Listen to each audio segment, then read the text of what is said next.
No, I'm good. I'm good. A beanie me, baby. I'm a beanie baby. You ever been a beanie baby? Beanie baby. I need to angle it so that we're all in the shot. Turn off Arnold's fucking fan. Oh, my alligator lights. I forgot to turn on last episode. Red, royal blue, or black. Oh, you know me, baby. Black. Actually, red matches my shoes. Well, I'll take the blue. Tempt me. How many beanies you got in there?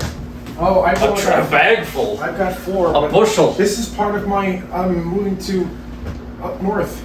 You got a bushel of beanies? Yeah. Well, I'm gonna get more. I need air. You need air? Yeah. Why is that gonna be like the? Oh, here. Let's turn that on. Yeah. You want to turn this off because of the sound? The sound. That's the sound of the man working on the chain. Sound like Cher. Yeah. If Cher were a sharecropper. I said that. I did. It's on video, so you have to live with it. Did I say? Is it? Yeah. You caught that? Sharecropper. Sharecropper. Yeah. Please come to your seat, Arnold. Are we recording right now? Yeah, this is all B-roll. B-roll. I always start with a cold open. Is that where you're going? Why? Would you like to sit here? Would you I like to sit in the thought center? you were gonna sit in your chair. Oh, I'll sit in my chair. That's why I have it back here. Oh yeah, this is perfect. Everybody's in frame. Everybody's ready to ride. Everybody must get free. Hello, internets! Yes. Hello. Allow me to introduce to you my living housemates. Giovanni Leroy, who has appeared before. Arnold Rodriguez, who appeared last week. Hello. These are the people I've chose to spend my days and nights with in a very heterosexual way. Gay for pay! Yes, only for money. And I pay for gays. Yes. That's what I do. Yes. Because nobody's gonna fuck this. Listen! On purpose? Oh, oops! I'm doing this purposely. Oops, all penetration Sorry. from Sorry. Kellogg's. Oh man. So yeah, today I'd like to talk about hell. Hell? Hell, yeah. I was. Bring it on. Yeah. So there's hell. I've been to hell. I was in hell 30 minutes ago. I made the mistake and walked to the dollar store on 2nd Ave. And, yep. Oh yeah, the one in our area in Buena Vista West on 33127. Stop. Oh my god. Oh my god. Just kidding. I do have a stalker. Yes, I was just saying- Oh, you do? Yeah. I didn't know that. Stop, did you- Stop giving away geographical. She might be.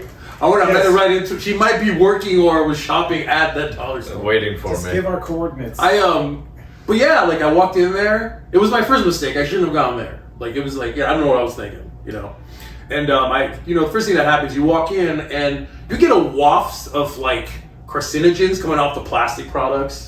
Like when you go in there, Yeah. And you look, and there's like neon lights just suppressing people, and Nobody speaks English. there's that, that's fine. I speak a little bit of Spanish, that's not an issue for me. But you go in there and you're looking for something, and you never find what you're looking for. They kind of have a little bit of everything that you don't need all the time. Yep. It's just it was a pain in the ass. I went there trying to look for some caulk, not cock, caulk.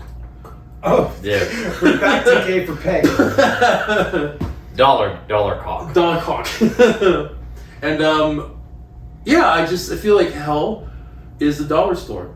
Like if there was a way to punish somebody, if you're gonna send them to hell and punish them like in some kind of simulation or VR, you would send them to 100 years of standing in line at the dollar store where they have 5 people shopping, 5 people working, and 1 person at the register ringing up a customer that has at least 100 items. Yes, and is paying with pennies. Yes. Oh. It's a bag So- of pennies. Spicy pennies. They're covered in tahini. That's like game pennies. So my Actually, idea more valuable. of hell is a dollar store where nothing costs $1. You mean the one that's here? Wait a minute. That's every dollar store. Why do they call it dollar stores? I'm sure these conversations have been had before. There are three main chains. There's Dollar Store, Cock. Dollar General, Cock. and Dollar Tree. Cock. Dollar Tree has the biggest. The biggest wood. Yep. You get it because it's a tree. And then you have the high end for like the whites, the Five Below. Mm. Yeah, if you go to North Miami, Yes. around the Hebrew Center, there's a Five Below. It's like a Bed Bath and Beyond in there. I feel at that point they're just shopping there for sport, not really for use. I'm just going there because they just save money. Like they buy the item and they just they walk outside and they just throw it in the street. Look how much I saved. I got this gold picture frame for $5 that I won't use. They're in it for the game. Yeah. That's it. Let me find a random homeless man and give him this golden frame. Well, considering it's Miami, I don't know. They might just show them what they could have gave them and just toss it in the trash Speaking anyway. of hell, Miami, Miami is hell. It can be. Yeah. Today I got stuck on 95 in the death loop around exit 12. Yes. God. This information you can freely give away. Okay. Yeah. Let people go there. For those of us who are interested, exit 12 is about 1.5 miles. No, I'm kidding. Fuck. My heart started beating. No, we're 3 miles from at least. No, when I put in the map that I wanted to go 10 miles up the road, it said 22 minutes. And I'm just a summer child. And, I was born during the day. Yeah, little naive me got in the car and decided, hey, I'm going to just drive up north to, 10 miles. It wouldn't be an issue. No. Oh, no. It was an issue. First of all of the exits to get to 95 from here were completely blocked because all the other exits to get to 95 were being worked on. Yes. So everything was moving much slower than it usually does. And, if you're sitting in a car in Miami with the honkings and the crazy and the delays. Not the geese. Not the geese. It's exhausting. It's draining. And when I finally got on 95, I got lost maybe twice because my map kept on changing without my consent. So what should have been you were being GPS raped. Yeah, GPS was just throwing me all over the place. By the time I got up there, I was on the road for an hour just to get to somewhere that originally said I'd be there in 20 minutes. So tis the joys of living in this beautiful part of Florida that we are. Yes.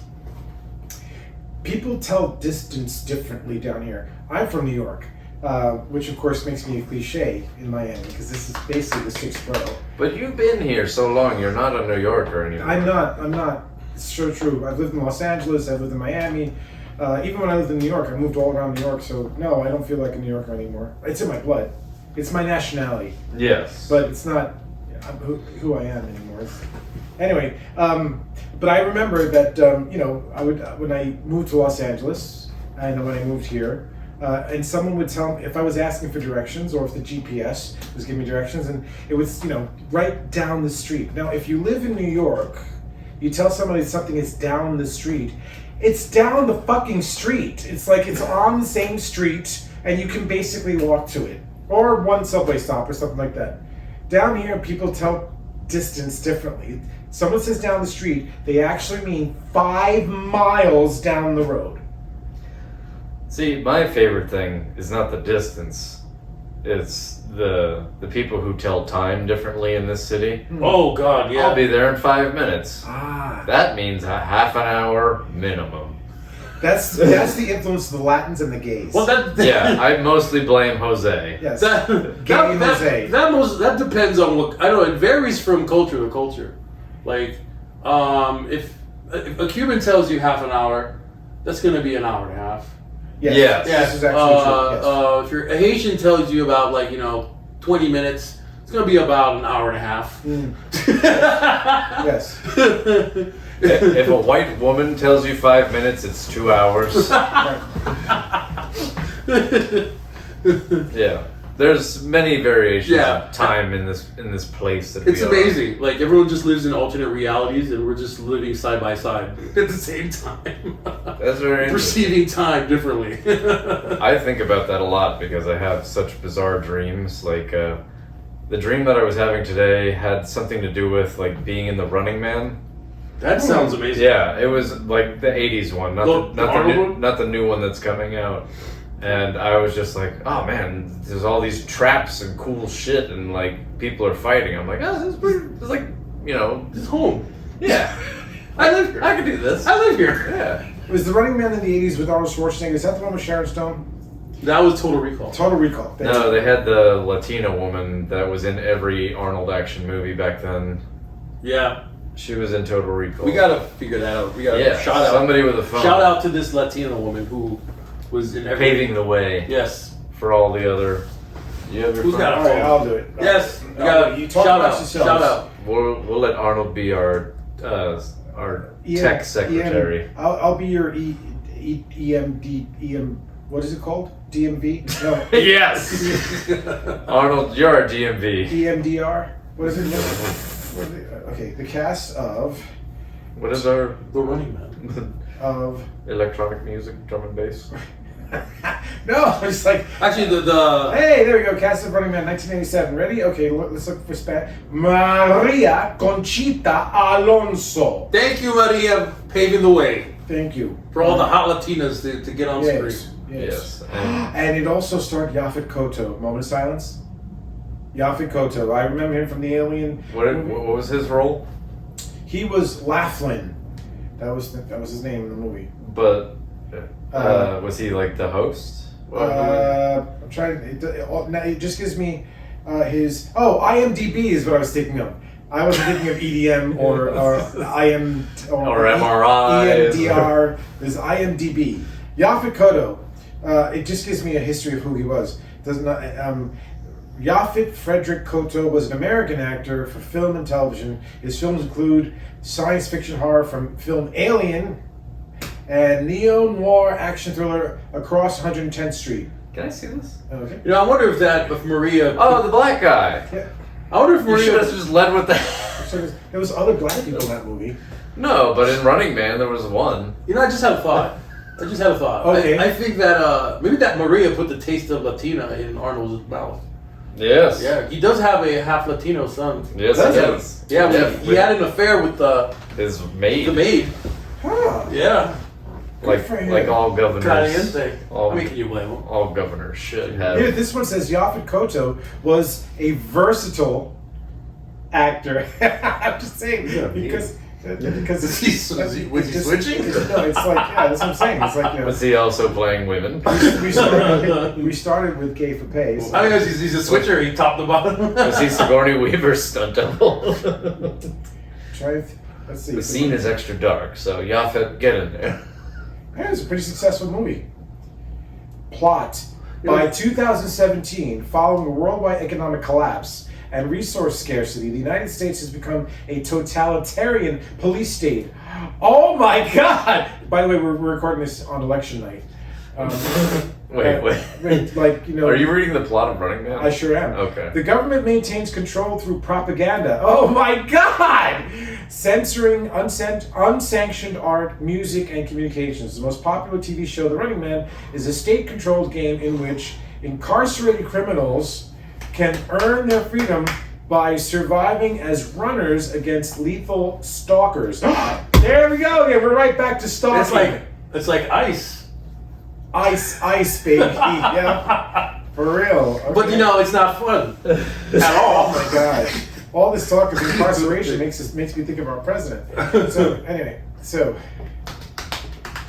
now that went there, Yeah. Well, I always thought that Sigourney Weaver had like strong black man energy in Alien. Maybe maybe he was a stunt double. We didn't realize it. I mean, Sigourney Weaver is probably my favorite protagonist in sci-fi. Yes. Oh, Like, yeah, definitely. I love strong women. Yeah, I think the notion of the lack of strong female protagonists, I think that's inaccurate. I think We have a lot of strong female protagonists. Sigourney Weaver being one of them. She was a trailblazer. Definitely. Because of Aliens. Yeah, definitely. Aliens, 1979 that came out, right? Alien, I think 78 or 79, one of the two. Let me look it up on EMDR. I just love all these bizarre acronyms. You can just say any letter. Alien. It's so weird. Like there's been so many. 1979. Yes. My second favorite protagonist. Also, by the way, you have to Rexy from Jurassic Park. Oh yes, she is a strong female protagonist. Yes. I'm thinking of Underworld. What's her name? Kira? No. No. Kate Winslet? No. Kate? She's a Kate. Let me look it up. Kate. She was badass. Beckinsale. Beckinsale. Oh man. Beckinsale. Beckinsale. She was one of my favorite female protagonists. Oh yeah, she was awesome in all the Underworld movies. And she was kick-ass. Yeah, she also played a vampire hunter in Van Helsing. Van Helsing, that is correct. Yes. She was in all those vampire. Also wearing movies. leather. Mm-hmm. And boosting up her boosty. You can't hunt vampires without leather. You got to see. You gotta bait them. Yeah, you gotta be slippery. You got to know when to fold them. know when to fold something. Thank you for giving up halfway. I give up very easily. Very easily. Look at my career. Fuck, Arnold, that's dark. Oh man. Well, if I were to examine my life differently, I am working a dead-end job, and I'm extremely happy. I love hearing that. Yeah, because not that you're working a dead-end job, but that you're finding like balance. Peace. Oh yeah, because I basically get paid to produce the podcast and like work on creative stuff when I'm at work, and occasionally deal with customers and talk to people. And I've been growing my channel a lot just through personal interactions. That's really great. I love that you're growing your channel. Just because of like I'm giving people hospitality that you don't normally get in a retail store. Here's an idea. I know you do the podcast, but have you considered any kind of like creative writing? Because Miami has such a rich culture and diverse, bombastic, extraordinary characters. You could just write just haikus or talk about just describing somebody online, about your experiences. It'd be hard to believe the things you would describe.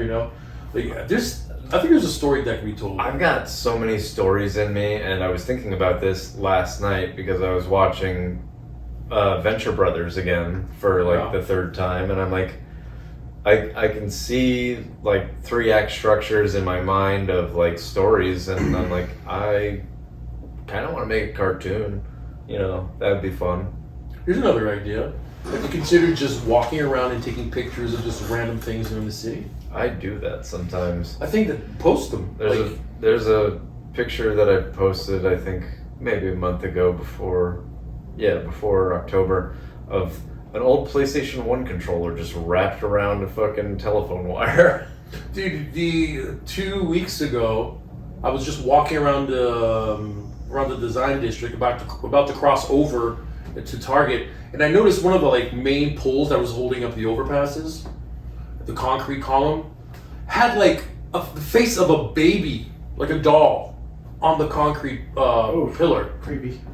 It's like someone took a face of a doll and hollowed, cut it in half, used it as a mold with some concrete, some plaster, and then adhered it to the whole column.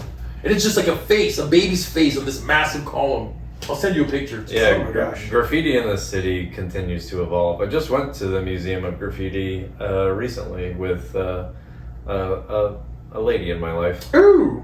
And and it was cool to see how I highly recommend going to the Museum of Graffiti in Wynwood. I'll check it out. Super dope. $16 for a ticket. Yeah, Miami's doing some amazing stuff with graffiti. Shout out to Miami. I really definitely do. I love the graffiti. Wynwood. I will say that Wynwood is one of my favorite areas of this godforsaken city. I do love Wynwood. I do think that Wynwood is fun. I had an interaction with a person I believe to be a demon yesterday. Oh my. Ooh. Yeah. This guy comes into the smoke shop, and I'm working with my coworker, young lady, and he just comes in. He's like, "Let me get samples," and I'm like, "We don't have samples. Try the smoke shop down the street, because that's where I send all the assholes." Mhm. I'm just like Those poor guys. they do the same shit to us. They sent me a guy who was like, "I just got kicked out of a smoke shop because of my gun." I'm like, "Well, don't worry, you're allowed to have your gun in here, and don't worry, all of us have guns as well."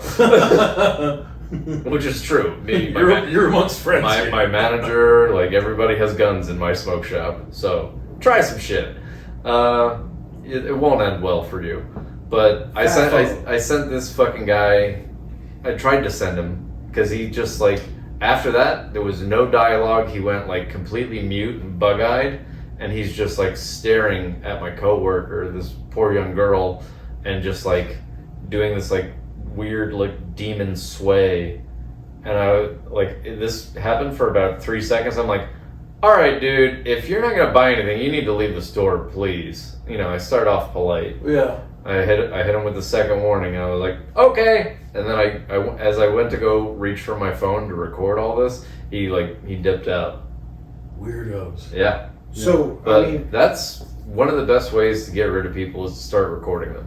Yeah. So I hear you about the weirdo. Why a demon? You said He just gave off this fucking aura and energy that was just like that. There was some pure evil behind his eyes. gosh. I've encountered some creatures. I work in hospitality here, and the sheer volume of people I meet is it's wild. But I gotta tell you, every once in a while, I just come across a person who is just, I gotta describe him just as a creature. Like, what has gone wrong for you to become this person that you are right now? Like, what circumstances happened, for you to be this person? And I have never experienced that before Miami. It's really, something new to me. In New Orleans, when I lived in New Orleans, I came across some weird characters, every once in a while. But Miami's pretty consistent. Like, every month, I'm running into maybe 3 to 4, just like, well, this person is dangerous. There's some bad vibes coming from this person. Yeah, and it's. But isn't there like this sort of Bermuda Triangle kind of I'm not talking about the official Bermuda Triangle. I'm talking about like. Which is located 56 kilometers this way. Right, which is You and your basically method. a part of. But I mean, like, there's one between This is America. New Orleans, and New Orleans, Key West, and Savannah, isn't it? And like Miami's sort of kind of in the middle of that. I mean, as far as like ghost stories, these are 3 famous ghost towns, ghost, where they have ghost trolley tours and stuff like that. I blame the Irish and the Caribbeans for all that. I'm waiting for this. As you know, the Jamaican accent is very closely phonetically similar to the Irish accent. More so to the Scottish, I hear. Well, yeah. Gaelic. We're all Celtic. Islanders. Celtic. Yes.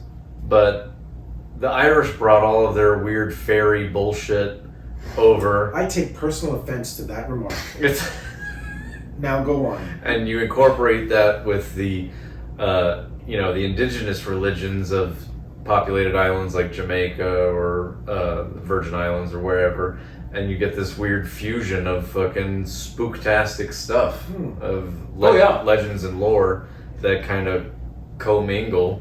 But a lot of islanders moved to Savannah because it was a safe haven. New Orleans, very much the same. And what was the third one you said? Key West. Key West. Oh, yeah. And Key West because it was, also a very safe haven. But these were safe areas for immigrants and immigrant folklore and, spooky stuff. A lot of them kind of like they had the original lore from their cultures. They kind of overlapped and created new lore and new ideas and new ways of thinking. Celtic culture is filled with ghost stories and Fairies, fae, and stuff like that. Then you have, like, of course, African mythology. Then you have, like, the Christian elements paralleling African deities, and it just creates a really interesting neo-folk paganism. It's really interesting. I love the fact that living in this country, there is such a hodgepodge of different cultures that you develop your own identity. In many, like your background is Haitian, but you also spent most of your upbringing in the Keys, and you lived in New Orleans. So it's like it's American, but it's Creole, but it's also influenced by colonialism and modern urban America and stuff like that. And you're white. No, but even you is like, your background is Irish, but raised in the Keys. Spent time in the army and that culture also. And where did you travel to in the army? I spent time in Georgia a couple of times. Went to Virginia, Fort Lee, and North Carolina, all on the East Coast. Right, but you still have all those different cultures, because like I learned from friends of mine in New York that I knew that were from North Carolina. It's like they would tell me things like there is real cultural difference between North and South Carolina. Oh yeah. There's a huge culture, which of course as a Northerner I was like, I can't tell the difference, but they could. And so like you were exposed to all these different cultures. Myself, I feel like I also am a hodgepodge of all these different cultures that I'm both a part of them and also not a part of them. I'm separate from them. Yeah, just because we have these, influential pasts, it adds flavor and spice to who we are as individuals, I think. Yeah, it creates a mythology. That's a good word for it. Yeah, I don't singularly identify with any of these things. Like, yeah, I'm an army vet. Yeah, I'm from the Keys, or I'm Irish, but I'm just who I am. Yeah, that's beautiful. It's like, but it's because in our world, especially with the media, they try so hard. People try so hard to pigeonhole people. It's like, what are you? Are you? Oh God, I hate that question. Basically, I grew up on that question. My mother asked you that question. I know. My racist mother. And it's kind of wild because you remember that more vividly than I do. I remember she said it. It pissed me off. I remember you were pissed. I recall you being pissed more than her. I've been even asking the question because I'm so used to people asking me that question. It kind of became like background noise. Like, it's like my fucking best friend. I'm like, that's not how you speak to people, especially people that I care about. Yeah, your mom was old school Keys. She was a drunk. Old school Keys. But it was part of it. It's part of like all of that is. It's so interesting. I think I always found these fascinating. We're from everywhere, My mother was Puerto Rican, my father was Cuban, but they never spoke Spanish to me. I never felt very much like I was Puerto Rican, although I, was raised around Puerto Ricans. I never felt very Cuban, although there were Cubans around me growing up as well. But I'm also from New York, and also the fact that I'm gay is also part of culture, the culture that I grew up in that gay American culture. I lived in Los Angeles. I've lived in Miami which definitely influenced me for the past 9 years. And just all these different things that I was raised a Catholic. I don't identify as a Catholic. It haven't for decades, but it is a part of who I am because I grew up with that religion. And as you well know, since I moved down here to Miami, I've been heavily influenced by the Orthodox Jewish religion. And so all this is a part of me. It's all a part of who I am, but it's a part of me, but it's also not who I am. It's just, I am me, like you were saying. Yeah. And if anyone watching can take something away from this, like, you are not your past, you're only your present. The future doesn't exist.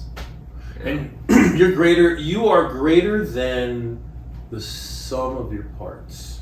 Like you're not alone. If you're kind of different or you don't fit into certain molds, it's okay. You're not alone. Reach out, put yourself out there still and try to connect because we're out here. We don't fit in, and just know that this has always been a culture and a country of outliers and outsiders and weirdos. No one really fits in anywhere. We're all just trying to connect, and a lot of people will try and pretend that they fit in, but in reality, they're just kind of coping with identity issues. And if any of you out there would like to have sex with me, please just leave a comment below and say yes. It's probably not going to happen, but I'm just saying it would be nice to know. If It's always nice to feel sexy. It's just nice to feel wanted. Yeah. But Yeah. but only serious inquiries, please. And only unserious inquiries. Inquiries? Inquiries. Inquiries for me. I am personally offended by that remark. Those goddamn inquiries. You know, I just watched They're ruining this country. I just watched a really creative, scary movie, a really interesting one. It's called Good Boy, and it's about a dog. The dog was the protagonist of the film. I have heard of this. It is.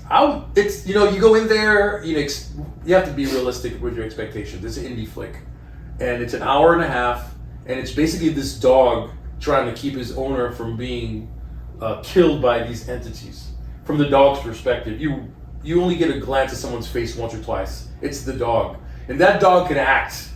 I was amazed by how well that dog could act. I was invested in that poor little puppy.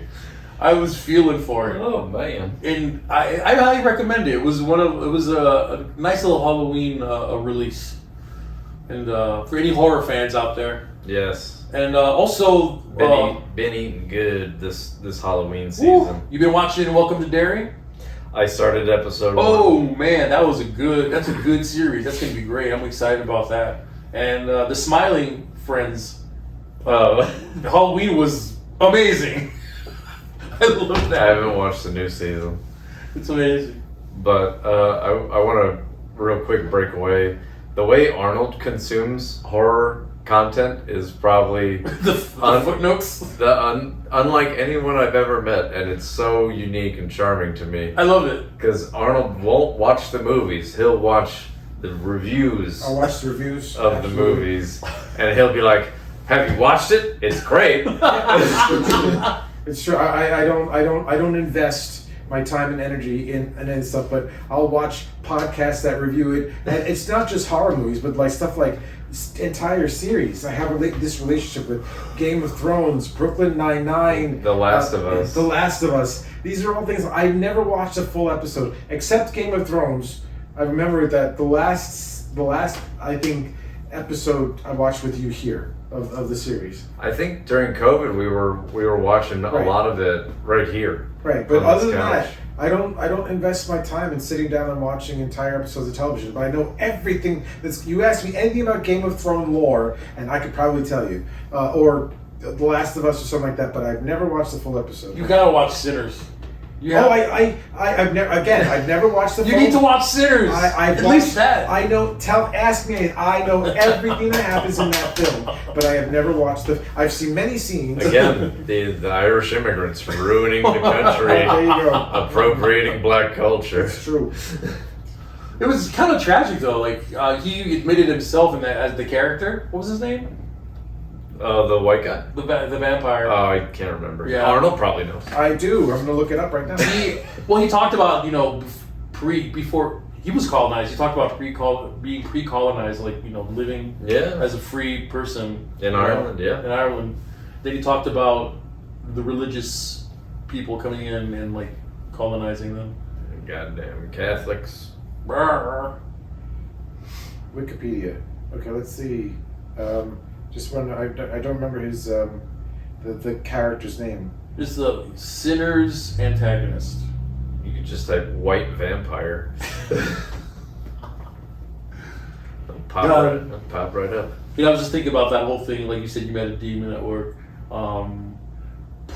XXXTentacion, the rapper. Yeah. I think one of the last songs in his last album was he titled it "I Met the Devil in Miami," and he said I was okay. That always kind of haunted me. That song is really haunting, where he talks about Remick. Remick. Remick was the Irish vampire. Yeah. Hey, Remick. Yeah. He's a good lad. He's a sweet lad. But that song, if you ever have a chance, you should listen to it. He talks about his struggles with anger and being fucked up. And he turned into a lot of mysticism and occult practices. I don't think he fully understood. And eventually, his past caught up with him. The last thing I remember hearing about him before he died was him, like, snitching on people? Probably. and you know he lost a ton of his credibility. Yeah. But I never really followed his music. He just looked like a clown to me. Yeah. I felt the same way when I first saw him, but I was kind of fascinated by him. And then Extacion. Ah. He was a Miami native. 3 X's. And he was, I think he was talented. He has a way of like, the beats he was making, it was like rage rap and had elements of metal in the production.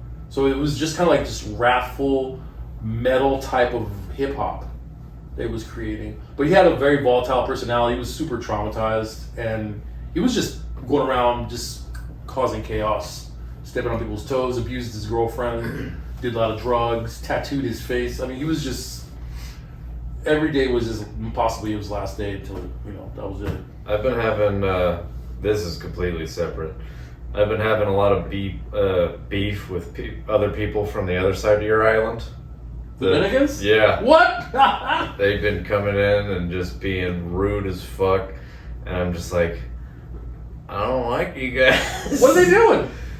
They're just like, puppy, like, you know, all of the macho mannerisms. Oh, the machismo? Oh, it's just, I'm fucking tired of it. I'm tired of machismo in general myself. And then I have a coworker who's Dominican, and he's playing like the newer type of like carnival music, and it's really awful. It's like Is it repetitive? Yeah. Yeah, it's always repetitive. Jump on my dick. It's just like sounded more Haitian than Dominicans. Though. Well, carnival is like the whole like Caribbean culture, right?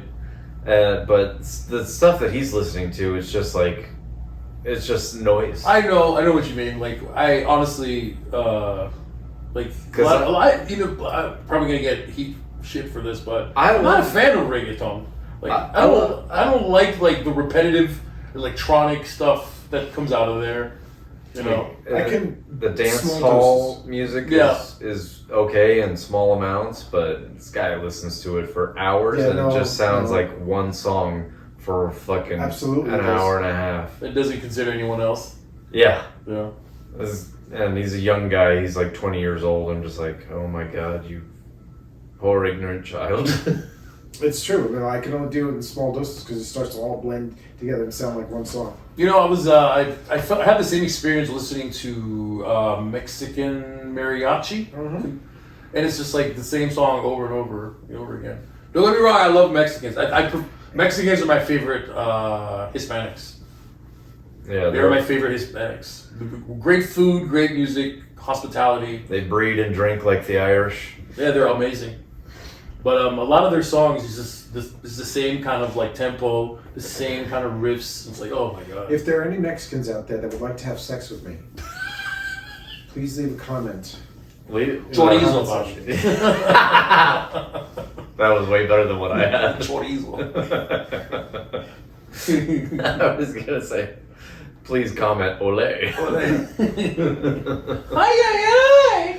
Oh, that Mexican laugh is I love it. I love it. It's so good. Oh my god. There's so much joy in that laugh, and these mariachi guys. They work hard and they play hard. I know that's like such a cliche, but honestly, like, Mexicans fucking work hard and they play hard. Like, I worked with a crew of some roughnecks in the Keys, and I was working construction, just as a general laborer. And those guys used to like work nonstop for hours. And when we had lunchtime, they would bring food from their homes that were just like marinated meats, homemade tortillas, you know, and they'd have beer. Like, they allowed them to drink on the job. I mean, it makes them work better. But I mean, but they also they do, some of them do some hard drugs too. Like, one time, they gave me a cigarette that was laced with something. Coño. And I recall just smoking it, and they're like, yo, man, just take a little hit, bro. Just take a little hit. And I just remember just inhaling, and realized, like, all of a sudden the sky was just like flashing rainbow colors. Oh, that's angel dust. I'm like, what? Is that what that is? Yeah. Like, boom, boom, boom. It's it looked like it looked like that. It was just like screensaver. flashing. And then I went to go. I was like, oh my god! And I started freaking out, and I went to hide in a porta potty. for about worst an place hour. to be. I know, and just the smell of everything and like The heat? the angel dust. So fucking, I had to go home. I was like, yo, I'm not doing okay. I blamed it on the heat, but it was that freaking PCP fucking cigarette. It's like Cuban coffee. Cool. They tell you that whenever you have Cuban coffee the first time, it's like, go slow. Go slow. And nobody ever believes it because it always comes in that little, I remember my first experience with Cuban coffee. I think that was like before I ever tried cocaine, and I was like, "This is amazing!" Yeah. Like my heart's like, I'm like, I am speed incarnate. It's like Ritalin. It's like freaking Go real Ritalin. fast. The first time I ever had Cuban coffee, I had a panic attack. I was a little kid, and I didn't drink the little colada cups. The little plastic ones, the shots. I drank the cup. I asked for it, and they gave me the little sippies, but I'm like, I didn't need it. So I just took the little cup and just started sipping on it. It took like maybe under 10 minutes for it to hit. Yeah. And I was wired. I just sat on like a bench, like at a bus stop, just like I had puddles. tasting time. I was freaking out. Tasting. I was just there tasting time, like, oh shit! Afternoon. This is what 3:30 tastes like. Well, it's 3:30. 3:30. Yeah. I'm just there sweating. This little kid sweating, and people were watching me, like, "Are you okay?" Asking if I needed help, and I'm like, "No, just tweaking out on Cuban coffee." Have you ever felt your skin inside? Just here tasting time. Legal drugs. I know, isn't it weird? Yeah, alcohol. Alcohol. Legal. Kills. One of the worst drugs. One of the most Everybody. toxic substances you could possibly put in your body. Not only Killed my mother. does it kill you when you consume it, like I think over 50% of murders occur with alcohol. Like there's alcohol involved in some capacity with murders or like just homicides. So Yeah. it's terrible substance. And I hope one day soon I could walk away from serving it. Spiritually, it doesn't align with me anymore to serve alcohol. I feel like I'm serving ignorance and just poor judgment. I mean, it's like it's a mirror. To be kind of cliche, like it brings out the worst parts of you. Oh, it really does. I've lost friends to alcohol. Yeah. Drunk driving. Our friends Steve-O and Jim. Shout out. Rest in peace. Yeah. R.I.P. Yeah. So, and I've had some bouts with alcoholism. Dirty Mike, he was on other substances. Molly, Jim. Yeah. He was on smoking crack, drinking, and Yeah. he's gone. Yeah. So alcohol, like overdoing anything, but I think alcohol is truly a gateway drug more than anything. Because you go to a bar, like say you're 21 and you're freshly 21 and you've never been exposed to alcohol. You go to a bar, you have a couple of drinks, but you know what? Someone's got a little bump, and maybe someone else has something harder. And next thing you know, alcohol is just the starter of the night. Well, that's the nature of addiction. Yeah, but they'll tell you the little herb is the gateway drug. Like, I think alcohol realistically is the gateway drug. It really is. Next thing you know, you're watching this show, commenting for Arnold to show his feet. If you'd like to see my feet, please comment below. Comment feet. Comment ole. Pata sucia. Comment pata sucia. Pata puta sucia. Sucio. Pata puta sucia, right? I'm white. It feels good to speak Spanish.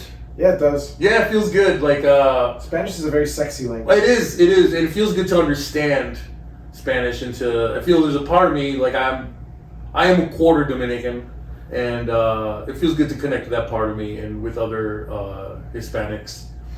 The only thing about Spanish is that it's meant to be spoken fast. It's like, It is. And like I always feel like I'm behind the, I feel because it's so damn wordy, so they gotta speak fast. It's just so wordy. Everything is a lot of expression. It's more like when you're having a conversation, it's more about expression rather than communication, I feel. So they speak fast. Yeah, understand more than I can speak, Mm-hmm. and it's all basically because I know body language pretty well, just from my past, being an observant person from being in the military, being an actor, an improviser, knowing when I can take a little piece of information and accelerate it, like the little details I pay attention to. Because I'm going to be honest, my hearing in English is not that great. Right. So hearing in Spanish, I'm just like, all right, watch their hands, watch their eyes. Right. And then I'm like, oh, okay, cool. You want to buy a fucking... Watch their hips, no, because their hips don't lie. they don't. Those hips don't lie. I won a talent contest lip syncing Shakira. Yeah. Wow, I was great. wearing one of those belly dancer skirts that's like shaky. Oh, I hope there's footage somewhere of There that. is not, sadly. Damn it! If there was, Internet, get on it! I would happily embarrass myself further because I love attention. Oh man. But yeah, it feels good to understand and to communicate as much as possible. Also to be helpful, because there's you run into some Hispanics who don't speak any English, and they want to be heard, especially if they're in a hospitality setting. If I were to ever move to a Spanish-speaking country, I know I'd do fine in Puerto Rico because I've been there 3 times, never needed Spanish.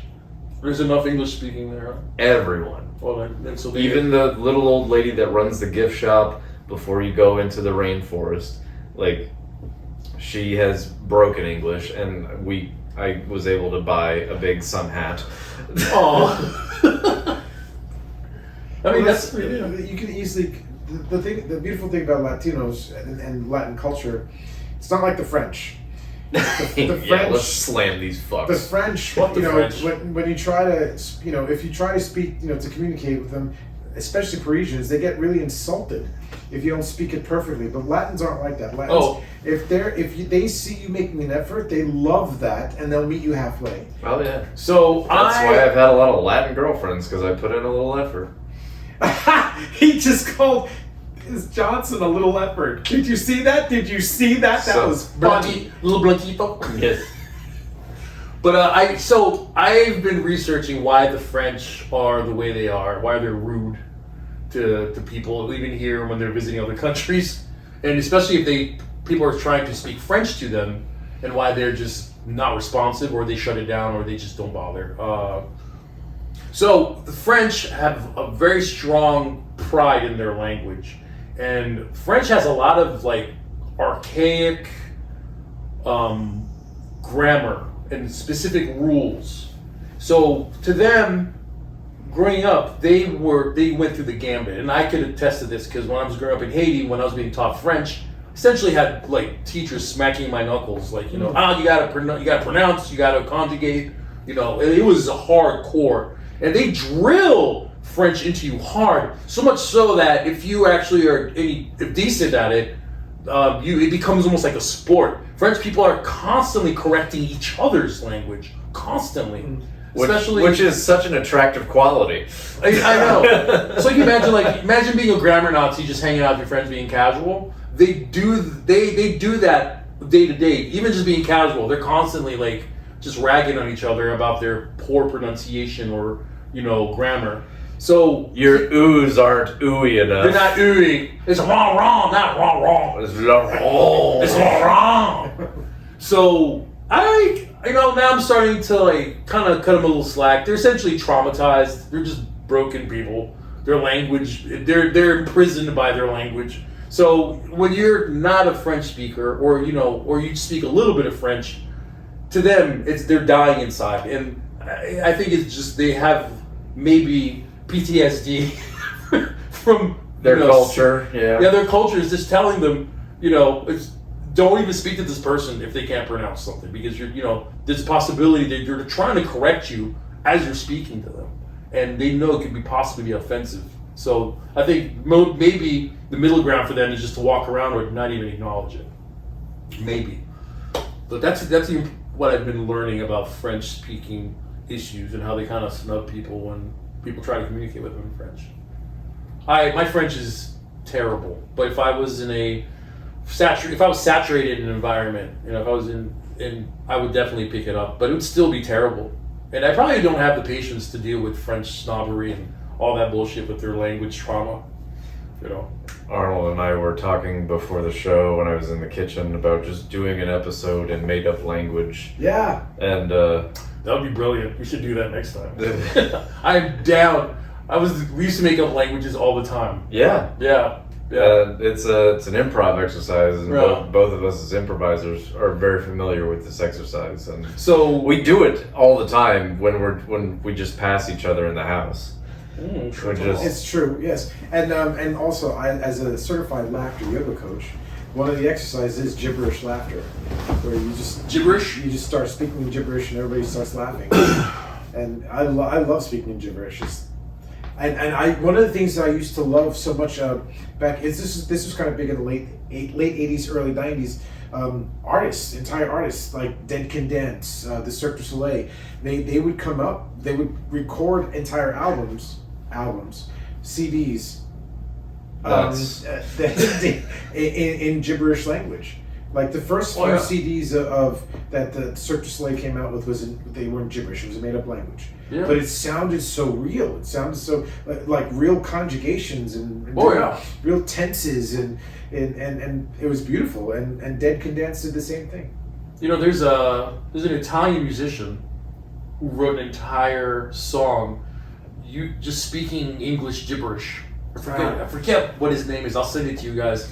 I mean, he just basically, it's an elaborate video, and it was a commentary on how Italians at the time were constantly obsessed with the U.S. music. So he made an American song. I know what you're talking about. Yeah, I've seen that guy. Yeah, he wanted everyone to know what English sounded like to an Italian. Yeah, and also he was mocking his fellow countrymen. That was the whole point of the video. Of the song. He's all right, so you guys want to listen to American music? Well, I'm going to make some American music. River dear, river shallow, to take the road. Yeah. Hell yeah. I mean, one of my favorite songs of all time that I will sing randomly is from The Muppet Show. It's Phenomena. Phenomena. Phenomena.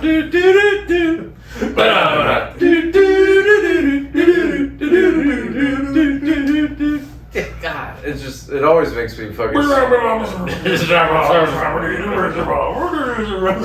like, nonsense is so much fun. One of the reasons why I love doing this channel is like being able to do that and talk about serious topics and just having a good time with people that I care about. See where it goes. Have a great time. But yeah, creating language. My siblings and I, we used to have language. We used to make our own words. For example, we had these two words that we created for. So if you were like being fancy and dressy and sophisticated, and we would say that you're being shirta. Oh, that sounds insulting. Shirta. Yeah, shirta. So you are quite shirta, sir. Shirta. Thank you. And another word we made up for the opposite of shirta is if you're being crusty, you're not upkeeping, you're being lazy or dirty. We called it shaka. Shaka, bro, you were being shaka right now, bro. You're so shaka. Shaka. Shirta and shaka. That is so relevant because I was closing the smoke shop the other day, and I just swept the floor, and didn't expect any people to come in. It was Sunday night, and this one crusty crackhead lady comes in. Oh man. And I do mean crusty. Like, I thought that was just an expression, but everywhere where she walked, and I know it was her, there was fucking this crust on the ground, and she wasn't eating anything, and I'm just like, I'm just appalled, and I had to re-sweep the floor, and I'm just like, this is... Poor lady. I hope She's also pregnant. Oh my god. Pregnant crackhead lady. Dark. Alright, fine, I was drunk. Sorry. And he was wearing blackface. Oh my gosh. In a storm, any portal do. How could I? But yeah, I was I didn't really realize that crusty meant actual Crust. crust. Well, that's what happens if you don't wash. Things collect. Mm. And I hope she gets help. And she was the crazy thing is like she's like, is it 1 o'clock yet? And I'm not trying to be hyperbolic, but she was saying, that's when I get paid. That's when I get paid. Is it 1 o'clock yet? And I'm like, you shouldn't really like use your money here because everything in my store is overpriced. I'm in Wynwood. And she's like, no, I'm gonna get something. And she bought 2 pairs of cool socks, which are just socks with like cartoon characters smoking weed. And I'm just like, dang. And I'm like, you could use this money for, something maybe to eat or to help you out or anything else. And I was just trying to convince her, not to spend her money there. She's trying to get dopamine from whatever she can. I suppose, but she's like a regular homeless That's person unfortunate. that I've seen multiple times. Dude, there's a homeless guy. And mind you, we talk about homeless people. We feel for them. We're not making fun of them. It's just some of them have characteristics that are, kind of interesting. Wild. And I see a lot of it in Wynwood, man. We have there's a homeless guy that lives a couple of blocks up the road. I'm not going to mention the street.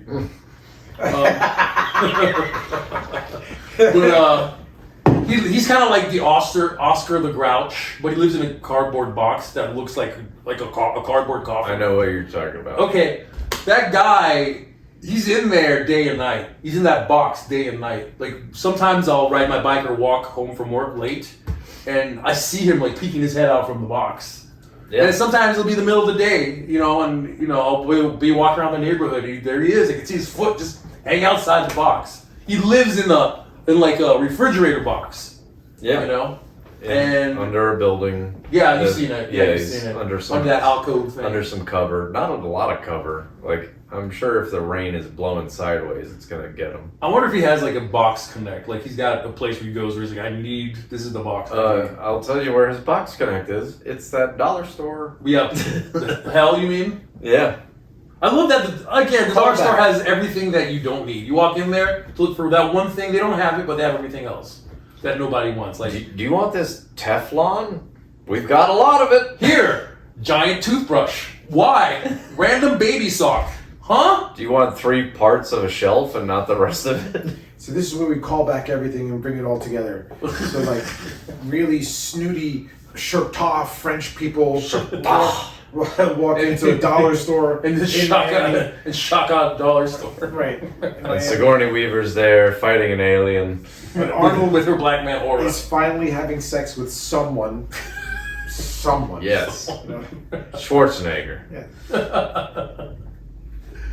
So we bring it all back. Yes.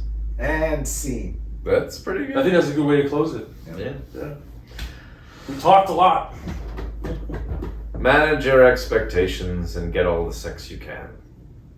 Thank you for coming. Good night, friends. Ciao!